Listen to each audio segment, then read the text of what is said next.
क्या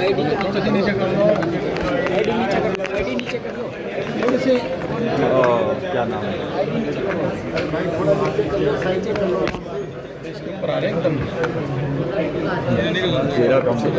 क्या कुछ कहना चाहेंगे सर आज तमाम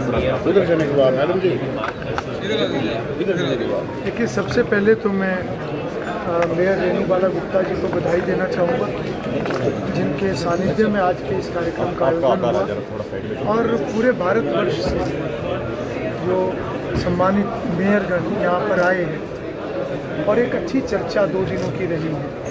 और मैं समझता हूँ कि इस तरह के कार्यक्रमों में निश्चित रूप से जब आपस में चर्चा होती है, विचारों का आदान प्रदान होता है और हर जगहों पर जब जो फॉलो की जा रही बेस्ट प्रैक्टिसेस है उनको जब एक दूसरे के साथ साझा करते हैं तो एक नई मोटिवेशन के साथ सभी मेयर अपने अपने क्षेत्र में जाने के बाद निश्चित रूप से उनको लागू भी करेंगे और उससे एक बहुत बड़ा लाभ भी होता है।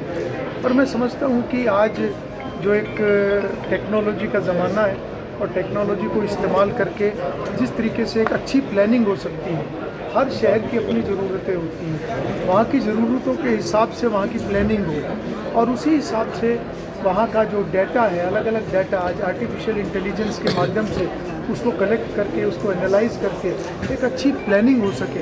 तो इस प्रकार के सभी विषय ऐसे सम्मेलनों में उनकी चर्चा होती है। हरियाणा में कुछ महीने पहले भी अर्बन लोकल बॉडीज़ के जो पूरे भारतवर्ष के रिप्रेजेंटेटिव्स थे उनका एक सम्मेलन वो लोकसभा और हरियाणा विधानसभा द्वारा कराया गया था और मैंने उसका वो विषय आज यहाँ पर भी रखा है, क्योंकि जो म्यूनिसिपैलिटीज़ हैं ये भी 3 टियर के अंदर एक विधायी संस्थाएं हैं और प्रधानमंत्री जी का एक विज़न है कि जो भी हमारी 3 टियर में जो नीचे तक की विधायी संस्थाएं हैं वो मजबूत होनी चाहिए। वहाँ पर भी उसी तरीके से कार्य चले जैसे पार्लियामेंट और विधानसभाओं के अंदर होता है, वहाँ पर भी उसी तरीके से चर्चाएं हो, उसी तरीके से बजट बने, बजट पर चर्चा हो ताकि लोगों की ज़रूरतों के हिसाब से ही वहाँ पर कामों को आगे बढ़ाया जा सके, फैसले लिए जा सके। तो मैं समझता हूँ कि इन सभी विषयों को मिलकर हम आगे बढ़ाएंगे। प्रधानमंत्री जी का एक विज़न है, उनका एक संकल्प है कि 2047 में जब हमारे देश की आज़ादी के 100 वर्ष पूर्ण होंगे उस समय तक हमारा देश विकसित राष्ट्र हो। हम सब मिलकर उस दिशा में काम करें, अपने दायित्व को निभाते हुए। ऐसी मेरी सभी से अपील। बाढ़ आई हुई है सर, पंजाब में हो, हरियाणा हो, जम्मू कश्मीर में हो। सर 5-5 करोड़ रुपए देने का ऐलान नहीं किया है। देखिए, बहुत अधिक वर्षा के कारण पहाड़ी इलाकों में पंजाब, हरियाणा, दिल्ली, ये सारा का सारा रीजन आज अफेक्टेड है और मैं समझता हूँ कि ये 2 वर्ष पूर्व भी इस प्रकार के हालात बने थे। जो क्लाइमेटिक चेंज है, जो एक मौसम में बदलाव, जो ग्लोबल वार्मिंग के जो असर हैं वो अब दिखाई दे रहे हैं और जिस प्रकार से आज इस बारिश की वजह से कहीं लैंडस्लाइड हो रही है, कहीं पर फ्लडिंग हो रही है, इस प्रकार की दिक्कतें हो रही है। ये समय है सबको इस स्थिति से निपटने का और ये एक अच्छी बात है कि हरियाणा सरकार ने पंजाब और जम्मू कश्मीर को जो वित्तीय सहायता देने की भी एक पेशकश की है।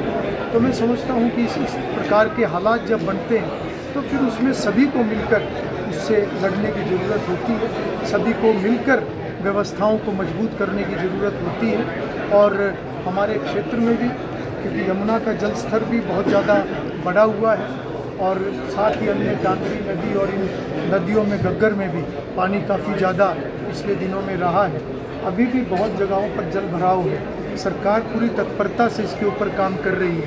कल भी प्रदेश के मुख्यमंत्री नायब सिंह जी ने एक उच्च स्तरीय बैठक चंडीगढ़ के अंदर की है और पूरा प्रशासन, हर जिले का प्रशासन, सभी डिपार्टमेंट्स को अलर्ट पर रखा गया है और मैं समझता हूँ कि सभी मिलकर इस चुनौती से पार करने का काम करेंगे और निश्चित रूप से आने वाले समय में सभी हालात फिर से नॉर्मल होंगे। इंद्री और भरोंडा में भी हालात वक्त से बदतर अगर बारिश होती रही तो खेतों में काफ़ी फसलें जीते। यमुना का जल स्तर जब बढ़ता है, जब भी डैम से पानी एक लिमिट से ज़्यादा छूटता है तो नदी का स्तर बढ़ता है और जल स्तर बढ़ने से बहुत जगहों पर कटाव का डर होता है, बहुत जगहों पर कटाव भी होता है। 2 वर्ष पूर्व भी हमारे क्षेत्र में इसी प्रकार से इंद्री में भी यमुना के बंध टूटे थे और इसी प्रकार से घरुंडा में भी ऐसी ही परिस्थिति बनी थी। लगभग 1 महीने तक खतरे के स्तर से यमुना ऊपर चली थी और बहुत मुश्किल से उस समय में सभी ने मिलकर उन परिस्थितियों के साथ लड़ते हुए उसको संभालने का काम किया। आज भी मैं समझता हूँ हम सबको इसके ऊपर इकट्ठे होकर काम करने की ज़रूरत है। मैं भी लगातार अधिकारियों के संपर्क में हूँ, लगातार मैं स्थिति का जायज़ा लेता रहता हूँ। आज मैं अभी यहाँ से निकलने के बाद यमुना के ऊपर ही मैं जाकर सारे वहाँ की जो स्थितियाँ हैं उसका मुआयना करूँगा और मैं समझता हूँ कि अगले दिनों में जैसे ही वर्षा कम होगी तो स्थिति नॉर्मल होगी। पंजाब के मुख्यमंत्री कह रहे हैं कि केंद्र सरकार ने हमारी और ध्यान नहीं दिया अभी तक। देखिए, केंद्र सरकार समय समय पर राज्यों को की सहायता भी करती है और जब भी इस प्रकार के कोई हालात बनते हैं तो हर प्रकार की सपोर्ट भी केंद्र से मिलती है। मैं समझता हूँ कि ये समय मिलजुल कर इन परिस्थितियों से लड़ने का समय है। Thank you.